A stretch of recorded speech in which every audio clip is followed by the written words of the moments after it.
Shalewa, trembling in fear, begged for mercy. She explained that she was just a curious girl who had no intention of intruding in their business, but the witches laughed and informed her that anyone who dares to come face to face with them had no other option but to become a ninth market witch.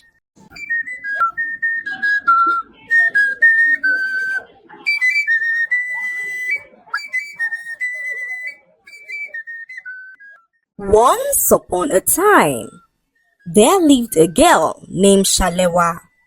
Shalewa was the last daughter of the popular cattle rearer in the village, who always escorted her father to his ranch. Her sisters, Folu and Mide, hated to go to their father's ranch as they preferred to help their mother in her tailoring shop. Shalewa was a very curious girl who never stayed at one place in the market. She would walk from one market stall to the other, eavesdropping into people's conversations and spreading gossip around the village. One day, Shalewa overheard a conversation between two women who were gossiping about a poor woman in the village.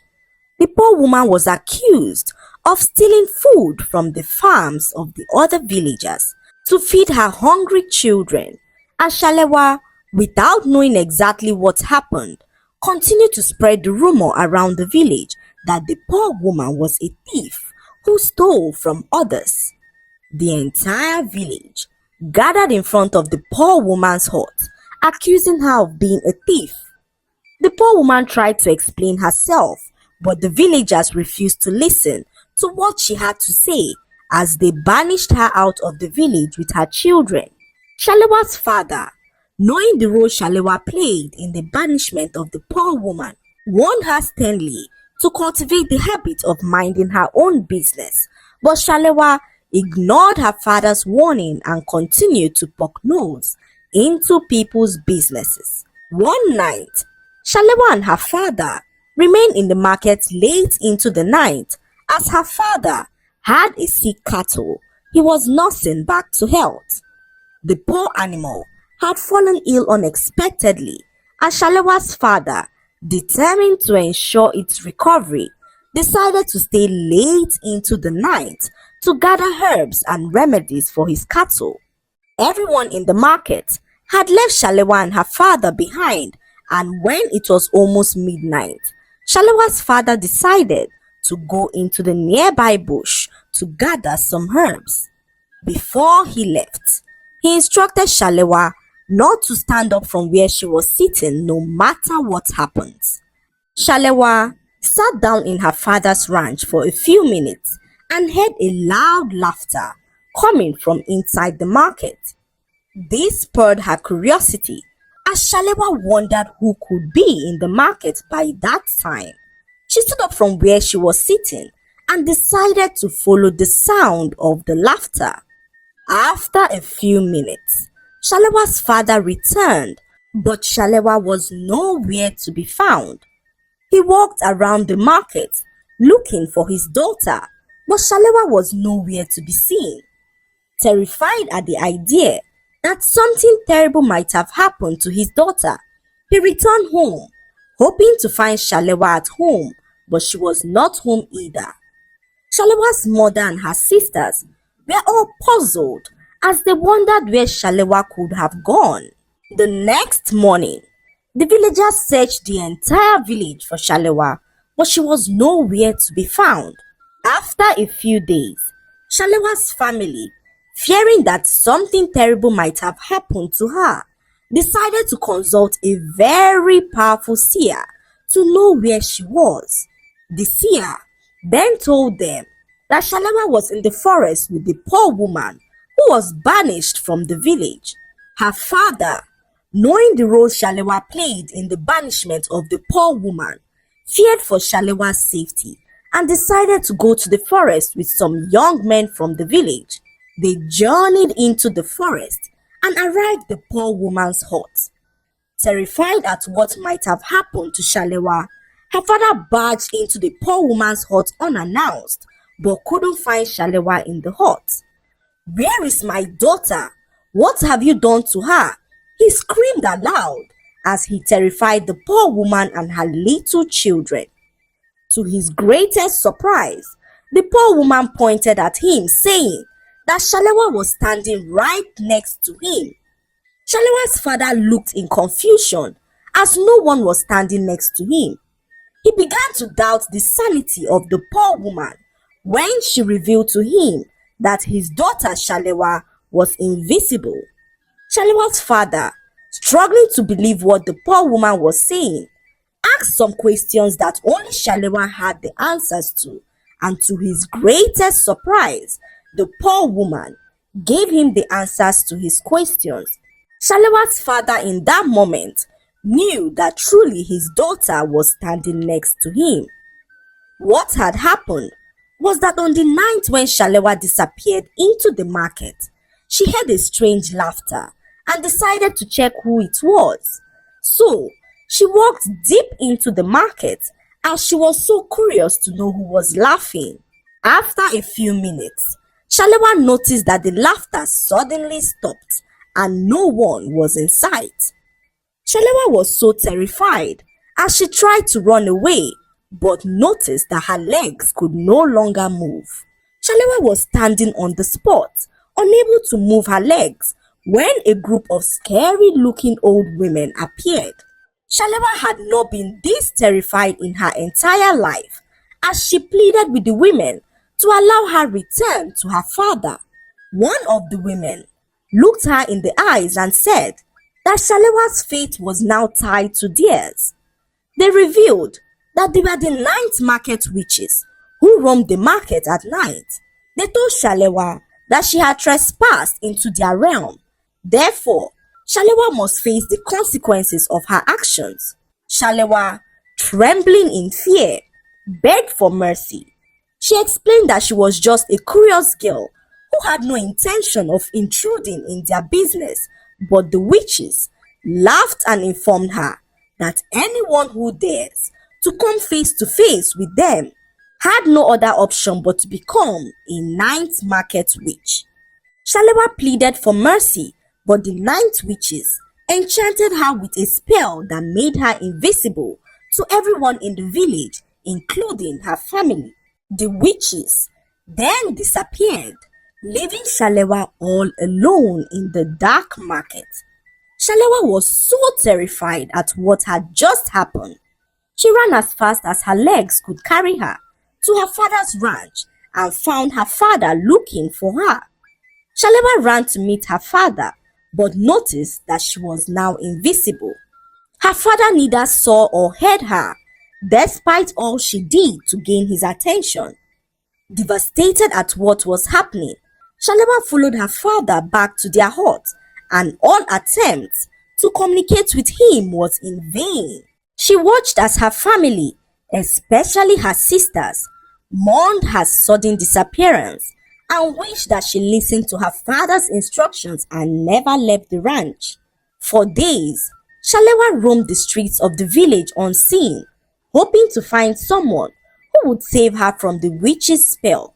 She overheard some girls gossiping about her disappearance, saying that she eloped with a mysterious lover. Frustrated and desperate to correct the false rumors, Shalewa understood how it felt to be falsely accused and attempted everything to make her presence known, but her efforts were in vain. So one night, Shalewa remained in the market late, hoping to see the night market witches. She roamed the streets of the market for hours, looking for the witches, but they were nowhere to be found. Shalewa then sat down in a corner weeping, when suddenly she felt a tap on her shoulder. Shocked and confused, Shalewa turned and saw a woman who smiled at her and asked what she was doing alone in the market at that time of the night. Shalewa was extremely happy, as she could not believe that someone could finally see her. She looked at the woman closely and noticed that she looked so familiar. Shalewa asked what the woman was doing in the market, and the woman revealed to her that she came to the market in search of food. The woman revealed to Shalewa that she was banished from the village a while ago and had no way to feed her children.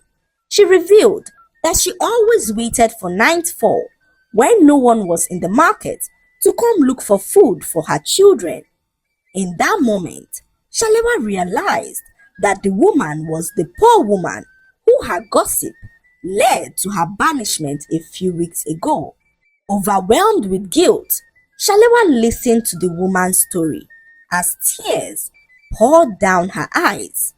The woman, whose name was Amina, shared the hardship she and her children endured in the forest since their unjust banishment. Determined to right her wrongs, Shalewa confessed her involvement in spreading the false rumors that led to Amina's banishment.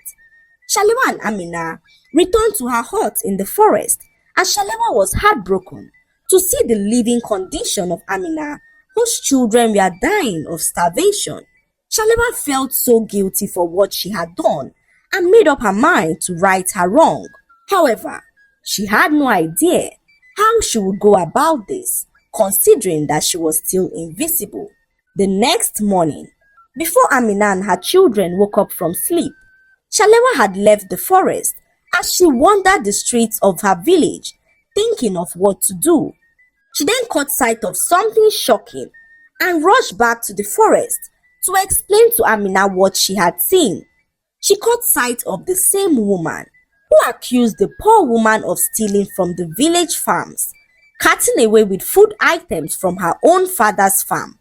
Shalewa decided to follow the woman home and realized that the woman was the one stealing from the villagers and not the poor Amina. Amina, curious to know who this woman was, asked Shalewa to describe the woman she saw, and after Shalewa finished describing the woman to Amina, Amina realized that the woman was her best friend Bolanle, who she trusted with her life. Amina was confused and wondered why her best friend would spread such a false rumor about her, but little did she know that her best friend Bolanle hated her with all of her heart. When Shalewa's father heard all that happened, he wondered how he would be able to release his daughter from the witch's spell. Amina then spoke up, saying that she could be of help. She urged Shalewa and her father to accompany her to the market late in the night, and when night came, they both journeyed with Amina to the village market. When they arrived at the market, it was empty, and Amina began to sing a strange song. Immediately, the night market witches approached her and bowed before her. Shalewa and her father were shocked as they wondered why the night witches were bowing before Amina. It was then that they realized that Amina was a descendant of a very powerful family who chose to live a normal life in the village. Shalewa and her father watched as Amina commanded the witches to release Shalewa from their hold, and the night market witches, bound by their ancient agreement, undid their spell, and Shalewa became visible again. Filled with excitement, Shalewa and her father thanked Amina for her help. Shalewa, now visible again, felt a profound sense of gratitude and remorse for the pain that she had caused to Amina, who was unjustly banished from the village. The next morning, Shalewa and her father paid a visit to the village chief to reveal that Amina, who was banished out of the village, was indeed innocent of the accusation levied against her, as the real thief was her best friend Bolanle, who accused Amina of being the thief. The chief, on hearing this, sent some men to go search Bolanle's house, and to their amazement, they found most of the items that were stolen from the villagers. Bolanle was then banished from the village, as the entire village apologized to Amina for their wrongful accusations and urged her to return back to the village with her children. Amina, with grace and forgiveness in her heart, accepted the apologies of the villagers and returned back to the village, where she continued to live a normal life with her little children. Shalewa, having learned a valuable lesson, vowed to stop poke-nosing into the affairs of others. The lesson to be learned from this story is that our words are powerful and can change the course of a person's life. Therefore, we should be careful of what we say, especially when such an information is unverified. Secondly, do not do evil to others because you would reap its consequences. Live in peace with all men and be the change that you would like to see in the world. I hope you enjoyed the story. Like, subscribe, and leave a comment. It helps us grow our channel. I'll see you in our next story. Bye.